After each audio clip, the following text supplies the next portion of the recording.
అందరికీ welcome back to my YouTube channel.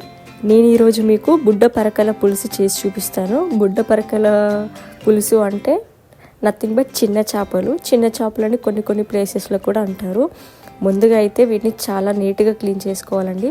Clean చేసుకోవడానికి చాలా టైం పడుతుంది. మేమైతే హెడ్స్తోనే తీసుకున్నాము. తినేటప్పుడు అవి రిమూవ్ చేసి తినాలి. చేసుకునేటప్పుడు 2-3 టైమ్స్ సాల్ట్, లెమన్ అండ్ ఆయిల్తో కూడా క్లీన్ చేసుకుంటే అసలు స్మెల్ అనేది రాదు. విలేజ్ స్టైల్లో ఈ చేపల పులుసు ఎలా పెట్టుకోవాలో చేసి చూపిస్తాను. ముందుగా అయితే ప్యాన్ పెట్టుకున్నాను. ప్యాన్ హీట్ అయ్యాక పులుసుకి సరిపడా ఆయిల్ వేసి కొన్ని ఆనియన్స్ అండ్ పచ్చిమిర్చి వేసి కలుపుకున్నాను. ఆనియన్స్ లైట్గా వేగిన తర్వాత కొంచెం పసుపు వేసి కలుపుకున్నాను.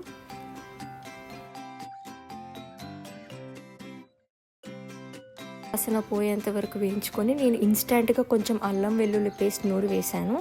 ఆ తర్వాత కొంచెం ఇంతకుముందు ఉన్న అల్లం వెల్లుల్లి పేస్ట్ కూడా వేసి రెండు కలుపుకుంటున్నాను. ఇన్స్టెంట్గా వేస్తే బాగుంటుందని చెప్పి వేస్తున్నాను.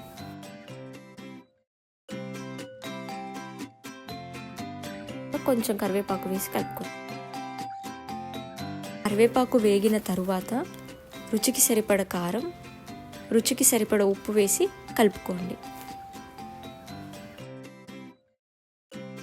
మగ్గిన తర్వాత పచ్చి ధనియాల పొడి కొంచెం, వేయించిన ధనియాల పొడి కొంచెం వేసి కలుపుకోండి.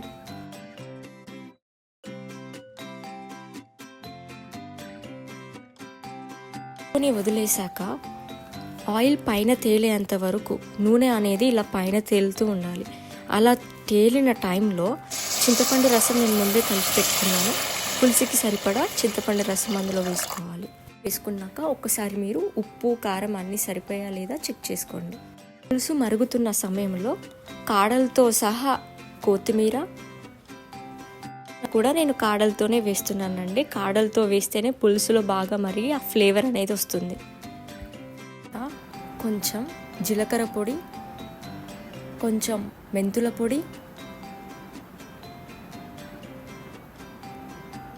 అండ్ గరం మసాలా వేసి పులుసుని బాగా మరగనివ్వండి. ఇది హై ఫ్లేమ్లో పెట్టి 5 నుండి 10 నిమిషాల పాటు బాగా మరగనివ్వండి. వీడియోలో నేను చూపిస్తున్న విధంగా ఇలా మరిగిన తరువాత ముందుగానే క్లీన్ చేసుకున్న, శుభ్రం చేసుకున్న చిన్న చేపలు అనేవి దీంట్లో వేసి కలుపుకోవాలి. బాగా కలపొద్దండి. స్టవ్ అనేది మీడియం ఫ్లేమ్లో ఉంచి 5 నుండి 10 నిమిషాల తరువాత ఇలా నేను వీడియోలో చూపిస్తున్న విధంగా చేపలు అనేవి పులుసులో బాగా ఉడికిన తరువాత చెక్ చేసుకొని ఉడికినాయా లేదా అని చెక్ చేసుకొని స్టవ్ ఆఫ్ చేసుకోవాలండి. అంతే. చేపల పులుసు బ్రెస్ట్ ఫీడింగ్ మదర్స్ అంటే బాలింతలు తింటే కనుక పాలు బాగా పడతాయి. అండ్ చేసిన ఈ చేపల పులుసు కనుక మీకు నచ్చినట్టయితే నా ఛానల్ని సబ్స్క్రైబ్ చేయండి, లైక్ చేయండి.